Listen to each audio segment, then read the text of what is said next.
들으시는 여러분도 즐겁습니까? 네, 감사합니다. 한번 해주셔서 순간 긴장을 이렇게 했습니다. 저희는 계속 성경 시리즈를 이렇게 말씀 나누고 있습니다. 오늘 네 번째 시간 단단한 말씀의 반석이라는 제목으로 말씀을 함께 나누기를 원합니다. 요즘 세상이 점점 좁아지면서 비행기 여행이 참 편리해졌습니다. 오늘 아침에 여기 캘리포니아 있다고 할지라도 한 번만 비행기 타면은 오늘 저녁에는 플로리다에서 저녁을 드실 수가 있습니다. 좀 편리하고 또 우리에게 놀라운 이런 기술들이 있지만 불편한 것이 한 가지 있습니다. 비행기 탈 때 가장 불편한 것이 검색대를 통과하는 것, 그리고 또 이제 신발을 벗고 뭐 벨트도 풀고 다 짐을 내려놓고 이렇게 엑스레이를 통과하는 과정이 결코 유쾌하지가 않습니다. 물론 우리 시니어 시티즌들은 신발 안 벗어도 되죠. 부러울 때가 있는데 근데 이렇게 어려운 까다로운 절차들이 우리 보안 때문에 점점 이 스탠더드가 높아지는 것을 볼 수가 있습니다. 제가 이전에 말씀드렸지만 저는 잘 걸려요. 이상하게 뭐 타겟이 제 등에 붙어 있나 봐요. 저 사람은 검사될 사람이다. 그래서 이번에 텍사스 갔다 올 때도 아니나 다를까 걸렸습니다. 제가 여행을 그래도 빈번히 하기 때문에 레귤레이션들이 어떻게 바뀌는지 계속 보면서 준비를 합니다. 뭐는 빼고 뭐는 또 갖고 가지 말아야 되고 이런 것들을 다 준비해서 갔습니다. 이번에도. 근데 공항 가니까 검색대에 저 말고 아무도 없는 그런 시간이었습니다. 근데 나를 붙잡는 겁니다. 나 혼자만 갔는데 나를 붙잡는 겁니다. 짐을. 그래서 또 기다렸습니다. 검사관이 올 때까지. 그래서 이번엔 뭔가 이렇게 보니까 왜 그거 있지 않습니까? 뭐 이머전시 그 비타민 가루로 된 게 안 뜬 그 세 팩이 있었는데 굳이 그걸 빼가지고 검사를 하더라고요. 역시 뭐 다른 약인가? 그래서 이번에도 걸리고 또 그냥 이제는 걸릴 것을 예상하고 아주 마음 편하게 일찍 공항에 가는 습관으로 바꾸게 되었습니다. 근데 아마 여러분들도 그런 경험이 있으실 거예요. 계속 여행을 많이 하시기 때문에 이 지역의 사람들이 언젠가는 좀 embarrassing한 moment, 내가 뺄 건 빼고 넣을 건 넣고 했는데 때로는 규격이 맞지 않아서, 때로는 뭐가 좀 초과되거나 때로는 뭐 액체가 너무 많이 있거나 해서 잘 썼던 짐을 빼서 버리거나 아니면 다시 또 다 빼야 되는 그런 번거로움과 또 어떤 부끄러움도 당한 적이 한 번 정도는 있을 것이라 생각이 됩니다. 왜 그렇습니까? 공항에서 정한 또 이 우리 에비에이션에서 정한 그러한 규정대로 하지 않으면은 아무리 저와 여러분들이 이쁘게 가방을 쌌고 잘 쌌고 좋은 가방에 쌌다 할지라도 통과할 수가 없고 또 어쩌면 여행하는 여러분들도 통과할 수 없을 수도 있습니다. 여행 얘기하고 하자는 것이 아니라 만일 주님께서 우리의 인생에 come back home, 이제는 들어올 때가 됐다, 이제는 게이트를 통해서 하늘나라로 올 때가 됐다, 그랬을 때 여러분들과 저의 신앙의 가방은 하나님의 규격에 맞을까요? 우리 인생이라는 그러한 지금까지 갖고 있는 여러 가지 배기지들, 신앙의 연륜들과 우리의 주 앞에서 한 그런 일들과 또 우리 성도 교제한 것들, 선교한 것들, 이런 것들 주님 앞에 부끄럽지만 가져갔을 때 welcome home, 잘했다 충성된 종아, welcome home 하면서 아무런 검사 없이 들어가게 할 것인가, 아니면 뭔가 걸리는 것이 있을 것인가. 우리 비행기에 들어갈 때 규정은 공항의 규정이지만 하늘나라에 들어가는 규정은 하나님께서 말씀하신 성경책인 줄로 믿습니다. 이 규정에 나의 삶이, 나의 신앙이 맞는지 안 맞는지, 우리 그것을 점검하는 것은 참된 인생의 지혜라고 생각을 합니다. 우리는 계속 말씀대로의, 성경대로의 말씀들을 보고 있는데 오늘 말씀도 주님께서 인정하시는 신앙이란 어떤 것인가, 주님께 인정받는 신앙인의 모습에 대한 픽처를 다른 글이 아닌 예수님께서 직접 하신 그 설교를 통해서 우리 인생을 내가 점검하는 시간을 되기를 소원합니다. 언제든 주님께서 부르실 때에 천국에 입성할 준비가 된, 주님 제가 이렇게 살았습니다, 주님 제가 이렇게 주님께 드리겠습니다 하는 그러한 당당함과 또 확신이 있는 우리 삶이 되기를 축복합니다. 오늘 말씀은 주님께 인정받는 신앙인의 모습은 어떠한 것인가를 나누고 있습니다. 첫 번째 주님께서 우리 주시는 교훈은 이것입니다. 같이 따라해 주시면 감사하겠습니다. 나름대로의 신앙생활은 무너진다.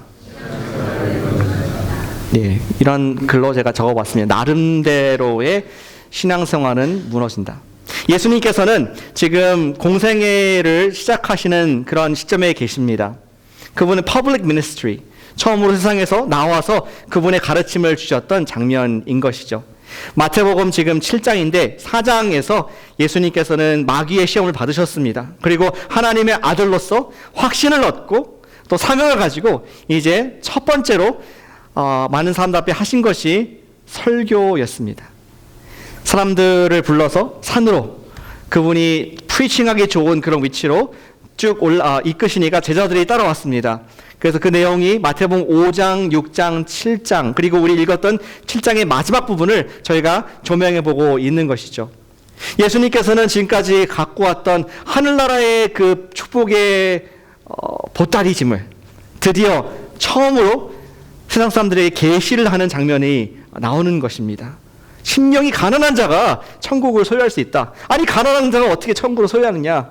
이런 정말 upside down, 정말 들어보지 못한 말씀들을 전하시면서 지금 예수님의 제자들은 굉장히 귀가 솔깃하고 완전히 빠져들어서 예수님의 설교를 듣고 있었습니다. 너무나 주옥 같은 그의 말씀을 직접 듣는 제자들 얼마나 은혜로웠을까요?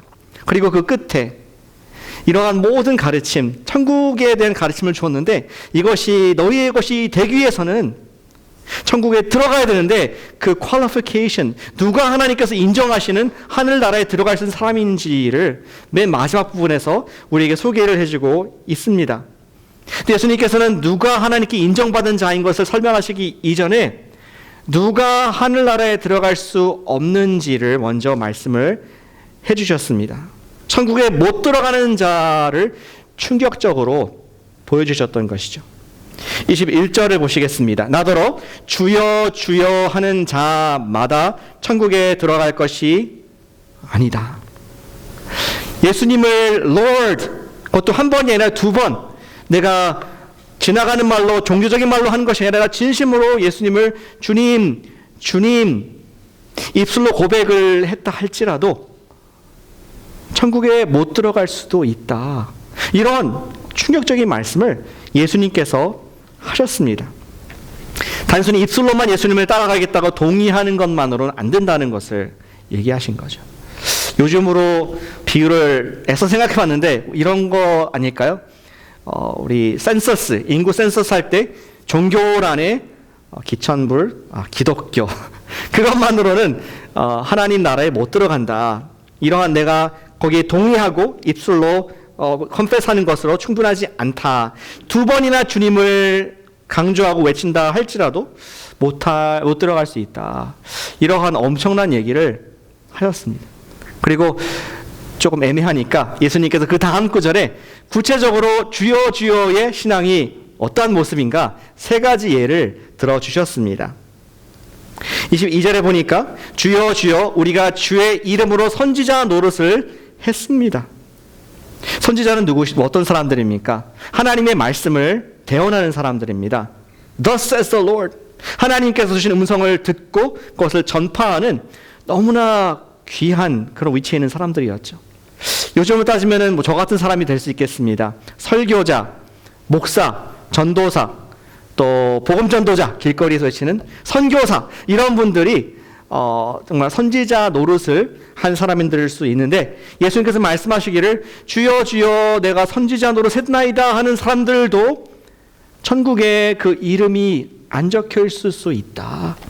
이런 얘기를 하셨던 것이죠. 오늘날 미국에서 가장 많은 사람들이 모이는 교회, 소위 교회, 미국의 가장 대형 교회에서 오늘 아침에도 모였겠지만 거짓 복음을 가르치고 있다고 많은 기독교인들이 비난을 하고 있습니다. 그 교회의 목사님은 아주 유창하게 설교를 잘하시고 또 전 세계 많은 언어로 번역된 그러한 베스트셀러도 여러 권 내신 그러한 분입니다. 그러나 거기에서 번영주의 복음을 내가 주님 앞에 정말 복을 받기 위해서 기복을 위해서 주님을 의지해야 된다. 이러한 번영주의 복음을 말하기 때문에 거짓 전도자로서 우리 많은 기독교인들은 알고 있습니다. 어쩌면 예수님께서 그런 사람들을 2000년 전이나 오늘이나 이러한 주여 주여 선지자 노릇했습니다 하는 사람들을 생각하시지 않았나 생각합니다. 또 두 번째 부류의 사람들이 있습니다. 두 번째 부류의 사람들은 주여 주여 외친 자들인데 그들은 주의 이름으로 귀신을 쫓아냈다라고 얘기를 합니다. 그들은 분명히 영적 싸움에 있어서 어떤 승리의 경험을 해본 사람들입니다. 하나님을 대적하는 영들을 그들이 대적하고 또 그들을 cast out, 멀리 보내는 그러한 어쩌면 기도를 아주 많이 하는 저 여러분들과 비교할 수 없게끔 엄청난 많은 시간을 하루에 수십 시간을 불가능하겠네요. 일주일에 수십 시간을 기도하는 그러한 기도의 용사 드릴 수 있습니다. 근데 그런 사람에도 불구하고 역시 천국을 소유하지 못할 수 있다는 그러한 충격적인 말씀을 예수님께서 하고 계신 것이죠.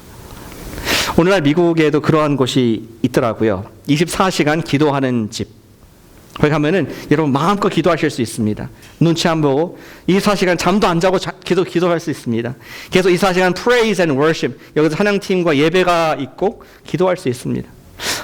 한 가지 정말 명쾌하게 하는 것은 그러한 것이 잘못됐다는 건 아닙니다. 그러나 그러한 열정으로 정말 우리 귀신도 쫓아내고 그러한 기도하는 열정이 있다 할지라도 주여 주여 기도할지라도 그 사람이 천국에 못 들어갈 수 있다는 것을 예수님께서 말씀하셨다는 것이죠. 세 번째 부류의 사람들이 있습니다. 주의 이름으로 많은 권능을 했다라고 예수님께 고백할 사람이 있다는 것입니다. 예수님으로 기적과 이적까지 행하면서 병고침과 또 힐링을 감당했던 그러한 사람들이 신약시대에 있었고 또 주님께서 그런 능력을 주신 사람들이 있습니다. 그러나 그러한 능력을 했다 할지라도 그들이 주님의 사람이 아닐 수 있다는 것을 말씀하고 있죠. 오늘날에도 이러한 병 고치고 능력을 행하는 사람들이 여러분 주변에 계십니까? 계세요? 있어요. 예, 종종 있습니다.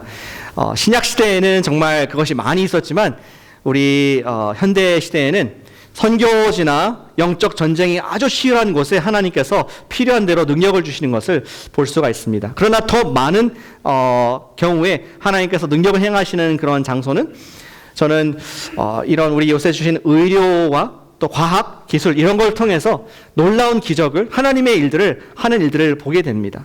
정말 아까 기도도 하셨지만 심장을 어떻게 새 것으로 갈아 낄 수가 있겠습니까? 정말 이것은 예수님 시대에도 보지 못했던 그러한 이적과 놀라운 일이라고 생각합니다. 주님께서 주신 놀라운 과학과 또 제약과 기술을 가지고 사역을 하는 분들이 있습니다. 정말 의료를 가지고 제3세계 국가 가서 치료해주고 약을 주고 섬기는 열정을 다해서 슈발처와 같이 인생을 바치는 분들이 있습니다. 또 어떤 분들은 구주의 국률 사역을 하기 위해서 큰 배를 타고 제3세계에 정말 물질을 갖다 주는 그러한 단체들도 있는 것이죠. 그리고 또한 그 지역의 교육사업, 또 학교를 지어주고 교사들을 양성하는 그러한 훌륭한 일들을 하는 사람들이 있습니다. 다 주님의 이름으로 했습니다 하는 그 사람들이 있는데 그렇다 할지라도 하나님 나라에 들어가지 못할 수도 있다. 주여 주여의 카테고리에 예수님께서 넣고 계십니다. 그렇다면은 이러한 주여 주여 하는 설교, 기도, 구제 사역 등을 하는 놀라운 노력과 열정이 있는 사람들이 하나님 나라에 들어가지 못하는 이유가 무엇일까요? 그래서 우리가 처음 읽었던 21절의 말씀의 후반부에 답이 있습니다. 들어갈 것이 아니요 다만 하늘에 계신 내 아버지의 뜻대로 행하는 자라야 들어가리라. 하나님 아버지의 내 아버지의 뜻대로 행하는 자, 아버지의 뜻. 예수님께서는 그 사람의 동기를 말씀하는 것입니다. 그 사람의 의지, 그 사람의 목적, 그 사람이 갖고 있는 순수한 그 마음의 깊은 이유를 얘기를 하는 것입니다. 그 사람이 그렇게 한 주여 주여 하면서 기도와 설교와 이런 사역을 한 이유가 하나님의 뜻을 위해서 한 것이냐? 하나님의 뜻이 아니면 누구의 뜻일까요? 아니면 자기의 뜻을 위해서 한 것이냐? 에 따라서 하나님 나라에 들어갈 수도 있고 아니면은 상관이 없는 자가 될 수 있다고 말씀을 하고 있는 것이죠. 그러한 아버지 뜻대로 움직이는 행동이 될 때, 순종이 될 때에 우리가 하나님 나라에 들어갈 수 있다 얘기를 해주고 있습니다. 주님의 일을 하는 사람들 중에서도 내 설교를 할 수 있습니다. 저도 파스터 아닙니까? 내가 내 말을 유창하게 할 수가 있습니다. 1년에 52주 설교하면은 조금 기술이 생겨요. 이렇게 하면은 되는구나. 내 설교를 할 수 있겠더라. 또 기도를 많이 하는 분들은 뭔가 축복이 올 자기가 알았다 생각해서 내 기도를 할 수 있습니다. 하나님의 기도, 주님의 나라를 위한 기도가 아니라 내 욕심을 위한 기도를 할 수가 있더라고요. 또 많은 선교 사업을 하고 구제 사역을 하고 정말 orphanage도 운영하고 이렇게 한다 할지라도 주님의 사역, 이름은 크리스천 붙어 있을 수 있지만 사실은 내 사역을 하는 것으로 나타날 수가 있습니다. 예수님께서 전곡을 찌르면서 하신 말씀이 무엇이냐? 바로 네가 지향하는 것이 My kingdom이냐, God's kingdom, 하나님의 왕국이냐, 아니면 My kingdom, 우리 자신의 킹덤이냐, 왕국을 만드는 것이냐. 그것에 따라서 너희가 천국의 백성이냐, 아니냐를 달라진다라고 말씀을 하고 있습니다.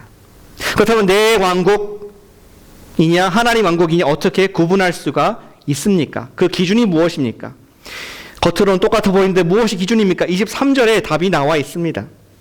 이 3절을 보시기 바랍니다. 그때에 내가 그들에게 밝히 말하되 내가 너희를 도무지 알지 못하니, 아까 주여 주여의 카테고리죠. 불법을 행하는 자들아 내게서 떠나가라 하리라. 예수님께서 주여 주여 있는 사람들을 향해서 말하기를 불법을 행하는 자들, 그들은 법이 없었다. 그들은 하나님의 기준이 아니라, 하나님 기준이 아니면 무슨 기준일까요? 자기 나름대로의 내가 해석한 기준을 가지고 산, 나와 관계없는 떠나갈 사람이다. 도무지 알지 못한다 하면서 불법이 아니라 하나님의 말씀의 법에 있을 때에 그런 오류를 범하지 않는다는 것을 말씀을 하고 있습니다.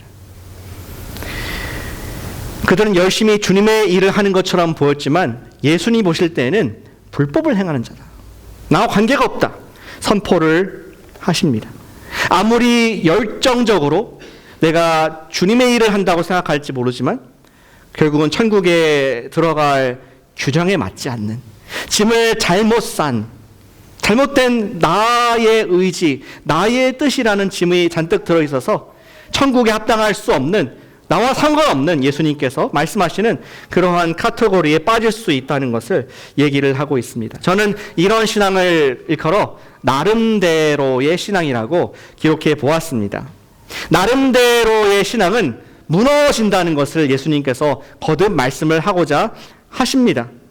무엇인가 주님 위해서 열심히 하고 있다고 생각할 수 있지만 그 기준과 동기와 목적이 하나님 나라에 적합하지 않을 때, 내 것일 때 불법이라고 주님께서 선포를 하신다고 말씀하고 있는 것이죠. 근데 여기서 질문을 하나 좀 우리가 신중하게 해보길 원합니다. 왜 그랬을까? 저는 우리 주여 주여 예수님께서 말씀하신 주여 주여의 사람들이 처음부터 일부러 예수님의 이름을 빙자해서 내가 좀 한몫 챙겨야겠다 이런 생각, 이런 사람들은 있긴 있겠지만 별로 없다고 생각합니다. 어디서 잘못되었을까? 어떻게 오류에 빠졌을까? 왜 예수님께 꾸중을 듣는, 어디가 문제가 발생했을까? 이런 생각을 해보게 됩니다.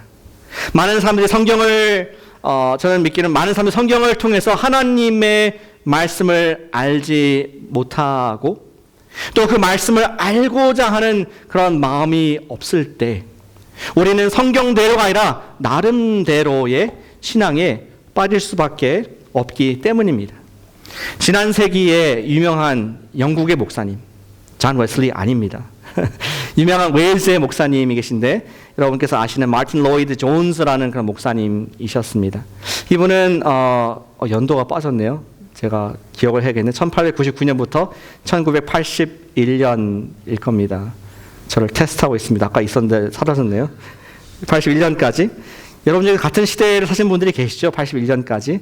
같이 시대에 안 사시는 분도 계실 것 같은데, 목사님은 지난 세기에 영국 젊은이들을 바라보면서 의미 있는 말씀을 하셨습니다. 요즘 영국에 또 오늘도 마찬가지인데 이 세대의 문제가 무엇이냐? 가장 큰 우리 신앙의 문제는 superficiality라고 생각한다는 말씀하셨습니다. 피상성. 하나님 말씀은 믿고 그래 하나님 말씀 맞아. 그러나 나의 삶은 나의 삶이야. 그러한 어떤 큰 괴리가 있는 현대 신앙에 있어서 신자들은 그 근본적인 문제는 무엇이냐면 성경에 대한 피상적인 태도를 갖고 있기 때문에 모든 문제가 시작되었다고 말씀을 하고 있습니다. 비록 성경은 한 가지 어떤 특정한 가르침을 가르치지만 진짜 삶에서는 그렇게 사는 사람이 어디 있어? 다 그냥 보니까 이렇게 사는 건데 예수님 말씀하신 것을 이렇게 물로 이렇게 다시 filter, water down 뭐라고 합니까? 물로 희석시켜서 내가 그냥 이렇게 살아도 되는구나. 모두 everybody가 타는데 그냥 그리스도는 이렇게 사는 거 아닌가 하면서 하나님 말씀을 피상적인 것으로 추상적인 것으로 만들어버린 이 세대에 문제가 있다는 것을 지적을 했습니다. 어쩌면 순종을 안 하는 것이 너무나 당연한, 순종을 못하는 것이 너무나 당연하고 그것이 실제로 우리가 살아가는 모습인 것을 우리가 보게 된다는 것이죠. 성경이 삶의 우리 기준이 맞습니다. 하나님 말씀입니다. 우리의 절대적인 스탠더드입니다. 입으로는 주여 주여 맞습니다 고백하지만 삶으로는 나의 삶, 나름대로의 신앙의 모습을 살아가는 그의 모습을 목사님이 지적을 하신다는 것이죠. 절대적으로 지킬 필요도 없고 또 하나의 권면 사항일 뿐 문화적인 그리스도인으로 살아가는 것이 정상적인 것처럼 느껴지는 그러한 이 시대의 모습을 지적을 했습니다. 하나님 말씀이 피상적이 되니까 이 말씀에 대한 나의 삶의 순종, 그 말씀을 내가 반드시 지켜야 될 그러한 당위성도 사라지게 된다는 것이죠. 제가 1월 달부터 성령님의 푸시를 계속 받았습니다. 순종하라는 말씀을 계속 제가 들었습니다. 저는 주로 코너스톤 교회 성도님들을 섬기기 때문에 불신자들을 만날 기회가 상대적으로 적습니다. 1월 달에 다시 나가라. 다시 불신자를 만나고 전도해라. 이런 음성을 계속 듣다가 어제 어렵게 순종을 이렇게 하게 됐습니다.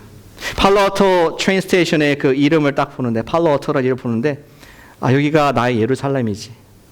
예루살렘과 유대와 사마리아와 땅끝까지 이르러 내 증인이 되리라. 여기가 내 예루살렘이지. 하면서 우리 팀 몇 분들과 함께 가서 또 비 오는 날 이렇게 가서 나누게 됐습니다. 근데 역시 항상 순종할 때 보면은 하나님께서 divine appointment 만나도록 예비하신 분이 꼭 있는 것 같아요. 어제도 두 분 만나서 복음을 꼭 들어야 할 분들에게 말씀을 전할 수 있는 기회를 가졌습니다. 그러나 우리는 사실 말씀을 순종하는 것이 스트러글 될 때가 많이 있습니다. 하나님의 뜻이 무엇인가 알면서 하지만 계속 내 마음의 갈등, 핑계를 대면서 못하는, 안 하는, 아무도 안 하는데 나만 하면서 하나님 말씀이 우리 삶 속에 추상적이고 피상적으로 남아있을 때가 많이 있음을 우리는 항상 보게 되는 것이죠. 우리 시대의 사람들은 자기 나름대로 믿고 싶은 것을 만들어서 취사 선택해서 믿는 그러한 시대에 살고 있습니다. 이런 것은 새로운 뉴 트렌드가 아닙니다. 예수님께서 말씀하신 예수님의 시대에서부터 주여 주여 입으로만 얘기하는 립 서비스만 하는 그러한 때가 있음을 경고하시면서 그러한 사람은 불법이다. 하나님의 뜻에 적합하지 않다. 나라에 들어갈 수 없다라고 강하게 말씀을 하고 있습니다. 또한 그 결과가 어떻습니까? 오늘 26절, 27절에 보니까 그러한 사람은 우리 인생의 집을 짓는데 모래 위에 지어서 바람이 나고 창수가 나면은 무너짐이 심하다. 이렇게 언젠가는 크래시 될 것을 말씀을 하고 있습니다. 예수님께서는 저와 여러분들에게 권면하시고 말씀하시고 때로는 꾸짖기도 하십니다. 무슨 말씀하고 계십니까?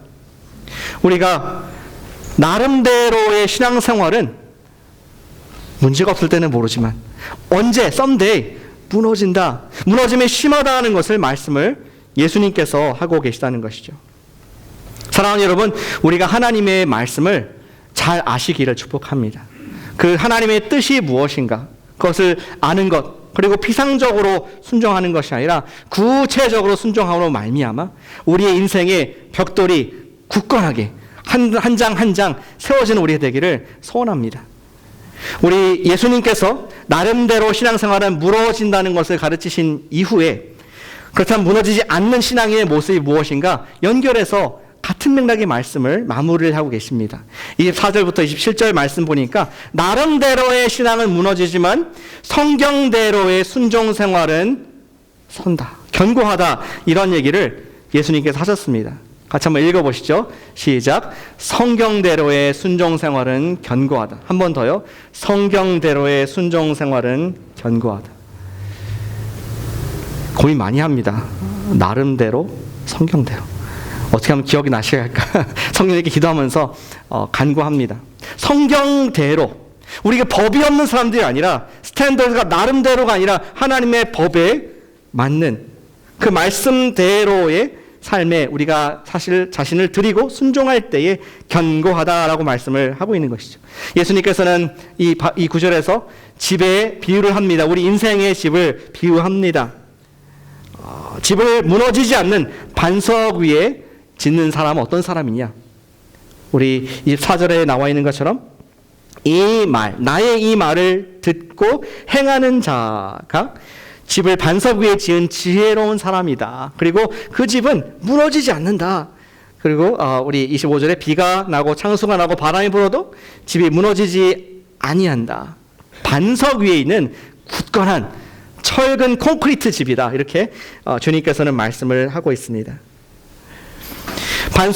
반대로 성경 말씀을 듣고 알고는 있지만 행하지 아니하는 사람은 그 인생의 기초가 반석이 아니라 모래에 있어서 일정 기간 건재할 수는 있지만 인생의 의심의 구름이 오고 또 낙심의 절망의 어려움이 오고 고난이 왔을 때 그 무너짐이 심하다.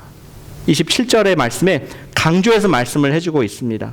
그 집이 무너짐이 심하다라고 강조해서 말씀을 해주고 있습니다. 성경대로 인생을 진다는 것은 그것을 알고 믿는 것 이상으로 행동하는 것, 순종하는 것을 의미합니다. 우리 야고보서의 유명한 주제가 그것이 아닙니까?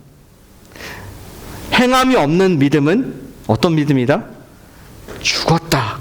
그냥 힘이 없는 믿음이다. 약한 믿음이다 아니라 죽었다. 행함이 없는 믿음은 죽은 것이다. 예수님의 말씀을 우리 야고보 동생 사도가 기록한 것입니다.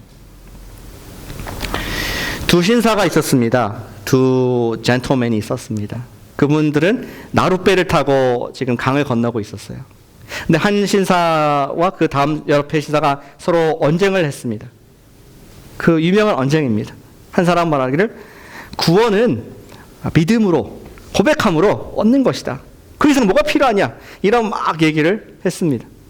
또 다른 신사는 말하기를 또 이제 반대가 있어야 되니까 말하기를 행함이 없으면 안 된다. 우리 사회에서 구제를 해야 되고 사회에 빛과 소금 돼야 되고 행함이 있어야지 구원받는 거 아니냐. 막 두 사람이 굉장한 열띤 토론을 갖게 되었습니다. 신학자들 토론같이 막 토론을 갖게 됐습니다. 근데 아무리 봐도 사람이 없는 겁니다. 자기들 좀 중재해주고 뭔가 좀 결론을 내줘야 되는데 벳사공한테 물었습니다. 벳사공, 당신은 어떻게 생각하느냐? 우리 얘기를 들어보니까. 잘 모르겠지만 어쩌면은 당신의 두 의견이 내 노와 같다 생각된다. 지금 믿음에 얘기하신 분은 오른쪽 노와 같은데 한번 적어보겠다. 믿음의 노를 열심히 적어봤습니다. 열심히 적었는데 어떻게 됐을까요? 계속 뺑글뺑글 목적지에 가지 못하고 계속 돌게 됐습니다. 이번에는 행함의 노를 한번 적어보겠습니다. 열심히 노를 줬는데 역시 배는 반대 방향으로 뺑글뺑글 원으로 돌게 됐습니다. 그러다가 이제 같이 두 개, 믿음과 행함의 두 노를 함께 젓자 이 배가 가는 겁니다. 그래서 목적지까지 유유히 갈 수가 있었습니다. 이 예화의, 이 스토리의 교훈은 무엇입니까? 예수님께서 말씀하신 것처럼 우리가 성경의 기준을 가지고 믿음이죠. 그리고 또 행함의 순종을 가지고 두 개를 가지고 매일매일 나아갈 때 바로 천국에 하나님 나라에 들어감을 넉넉함이 이룰 수 있다는 것을 예수님께서 말씀을 해주고 계십니다.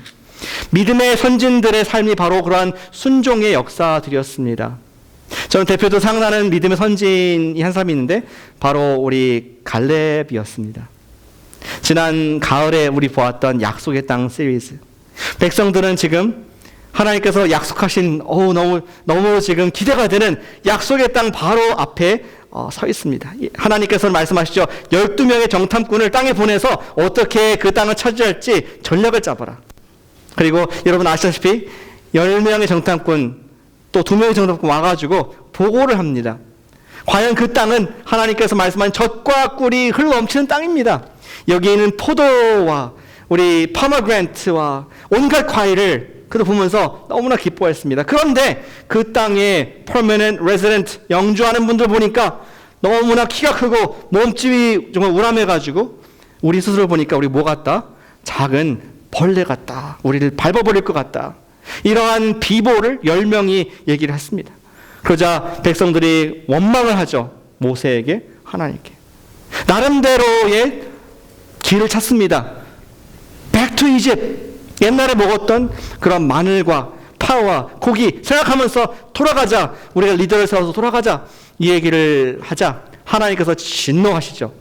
과연 이 백성이 나를 거역하고 무시하는구나 하면서 모세에게 말하기를 다 죽이고 이 세대를 다 끝내고 내가 갈렙만 보내겠다.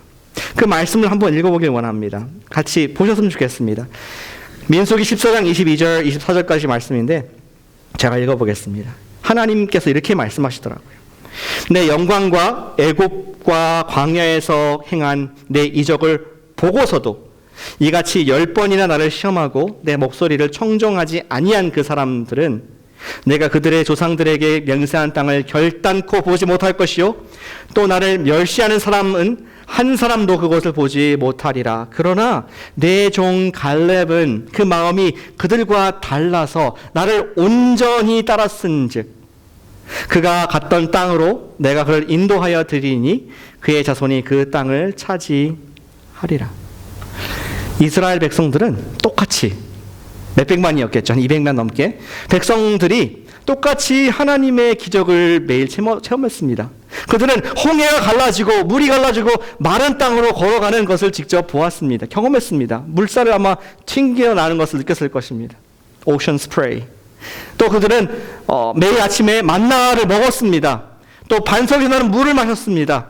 그리고 밤마다 큰 불기둥이 나와서 그들을 데피는 것을 경험했고 뜨거운 태양을 가려주는 구름 기둥을 그들의 시원함을 경험을 했습니다. 그리고 하나님께서는 이제 나를 믿고 전진 순종하고 가자 이렇게 했는데 그들의 마지막 최후의 moment of truth 진실의 순간이 되자 못 갑니다. 주님. 하나님께서 그걸 보시고 이렇게 말씀하신 것이죠. 나를 멸시하는 사람은 한 사람도 그것을 보지 못하리라. 너희가 나를 진짜 믿지 않았구나. 순종해야 될 때, 이제는 액션을 취해야 할 때, 뭐뭐 주저 하면서 믿지 못하는. 그러면서 정반대로 여호수아와 갈렙 나와 있죠. 갈렙은 그들과 마음이 달랐다. 영어로 보시니까 He has a different spirit. 우리가 순종한다는 것은 쉽지가 않습니다. You need a different spirit. 좀 다른 마음, 문화와 세대가 가는 방향과 다른 그런 마음이, 순수한 마음이 필요합니다. Different spirit, 다른 마음으로 나를 온전히 따랐은즉 followed me fully. 100% 나를 따라왔다. 내가 인도하는 것으로 갔다. 그것이 갈렙의 마음이었고 내가 그를 가나안 땅 천국으로 보내주겠다. 주님께서는 그러한 말씀을 모세에게 또 우리에게 남겨주셨습니다. 천국의 비결은 무엇일까요? 어떻게 당당하게 그분의 나라에 우리 인생의 짐을 가지고 주님 당당하게 나아갈 수 있습니까? 그 비결은 성경대로 순종하는 삶인 줄로 믿습니다. 성경대로 순종하는 여정을 함께 하시기를 축복합니다. 타협하는 인생, 남들은 다 그렇게 사니까 다 아니라 그들은 다 무너짐이 심한 모래 위에 지는 인생인 것을 보게 하십니다. 그러나 우리의 인생의 반석을 든든한 하나님 말씀, 그것을 순종에 대해서 살 때 우리는 벽돌 한 장 한 장을 순종의 벽돌 올리로 말미암아 든든한 말씀 위에 세워지는 주님의 집이 된다는 말씀이죠. 우리 잠언서 4장 8절 말씀을 여기 스크린에 나와 있는데 같이 한번 읽어보길 원합니다. 잠언서 4장 8절 말씀 시작. 그를 높이라. 그리하면 그가 너를 높이 들리라. 만일 그를 품으면 그가 너를 영화롭게 하리라. 한 번 더 읽겠습니다. 그를 높이라. 그리하면 그가 너를 높이 들리라. 만일 그를 품으면 그가 너를 영화롭게 하리라. 여기서 말하는 그는 소피아, 지혜를 말하는 것입니다. 하나님 말씀을 얘기하는 것입니다. 하나님 말씀을 존귀하게, 하나님 말씀이 내 인생의 기준인 것처럼, 하나님 말씀이 내 순종의 원칙인 것처럼 그분을 높이라. 그 말씀을 높이라. 그리하면은 그가 너를 높일 것이다. 너를 honorable, 영화롭게 해서 하나님 나라에까지 들어가게 할 것이다. 라는 구약의 말씀을 읽을 수가 있습니다. 우리는 너무나 말씀에 순종하지 않는 것에 익숙해 있다고 저는 생각합니다.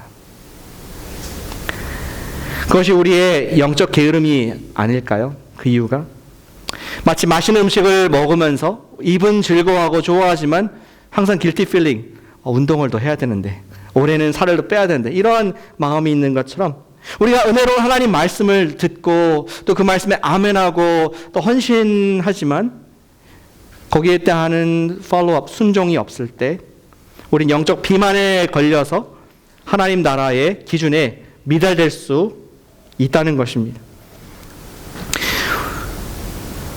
하나님께 인정받는 신앙을 위해서 말씀을 알고 순종하는 연습을 우리가 2019년도에 더욱더 열심히 해가길 원합니다. 이러한 말씀이 우리의 머슬이 빌어질 때, 우리가 세워질 때 여기서 말하는 것처럼, 우리 기도하는 것처럼 성령님의 인도를 받을 수가 있습니다. 우리를 where to, 우리를 인도할 뿐만 아니라 어디로 가느냐, 성령님께서 인도하시는 곳으로 갈 수가 있습니다. 저는 이런 질문을 우리 스스로에게 해보기를 원합니다. 지난주 우리 뜨거운 말씀이라는 우리 예수님의 엠마오 사건의 얘기를 듣고 나서 우리는 지난주에 어떠한 순종을 했는가? 또 오늘 단단한 말씀 반석이라는 말씀을 듣고 나서 나는 어떠한 순종을 한 가지라도 할 수 있을까? 이것을 생각하고 고민하고 우리가 순종하지 않는 이상 우리는 늘 모래 위에 집을 짓고 있을 수 있다는 경고를 주님으로부터 받게 됩니다. 우리가 매주 작은 것이라도 한 가지라도, 주님 제가 이 한 가지를 달라보겠습니다. 주님 말씀하셨으니까 제가 이것에 순종해 보겠습니다. 네, 정말 보잘것없지만 이 작은 벽돌을 내가 이 말씀 위에 올려놓습니다. 순종의 발걸음을 올려놓습니다. 우리가 이러한 벽돌을 하나하나 쌓아갈 때, 우리 인생에 시험이 올 때, 우리의 믿음이 낙심이 될 때, 사람들과 비교가 돼서 너무나 작아 보일 때, 작지 아니한 든든한 천국까지 이룰 수 있는 그런 믿음의 소유자가 되실 줄로 믿습니다. 우리가 말씀을 알고 그 순종함에, 하나님 말씀에 내가 순종하겠습니다. 그러한 헌신을 우리가 새롭게 함으로 말미암아 단단한, 무너질 수 없는 견고한 예수님의 집을 지어가는 나름대로가 아닌 성경대로의 신앙의 주인공 되시기를 예수님의 이름으로 진심으로 축복합니다. 기도하겠습니다.